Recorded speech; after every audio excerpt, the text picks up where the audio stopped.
Ayan mga lapatids, murang-mura na lang yung mga presyuhan ng mga ano dito.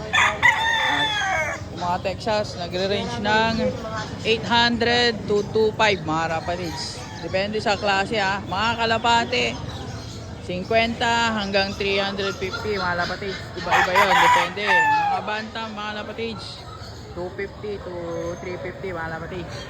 Yung mga native na manok mga lapatids, ay nagre-range naman ng 300 to 450 mga lapatid. Depende sa size.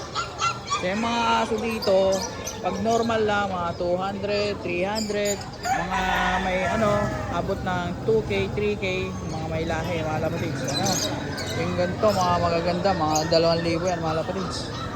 So, sa mga kalapati, depende pa rin. May mga 100, 200, 300, mga pato, 400, mga lapatid.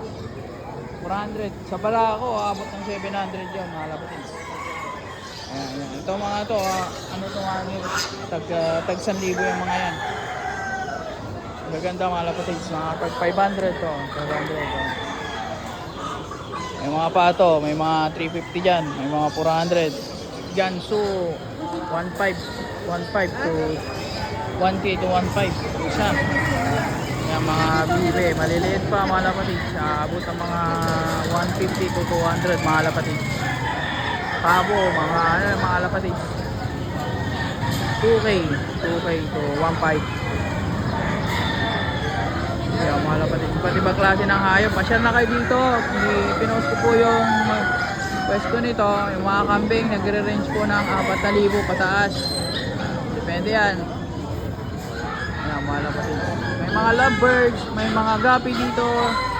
Yung mga gapi dito mga lapatid, maabot ng 50 pesos, 20 pesos. Ayan. Hanggang may mga 100, gano'n. May mga molasses dito mga lapatid. Alam nyo na presyo ng mga molasses. Yung mga maliliit pa na pato, iwan ko, itik yata, no? 50 isa mga lapatid.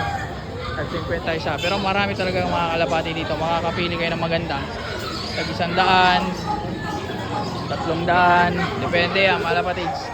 May mga manok 400 pataas. Ayan mga lapatids, mura lang dito mga lapatids. San Carlos City, Pangasinan, likod lang ng palengke. Okay mga lapatids ha.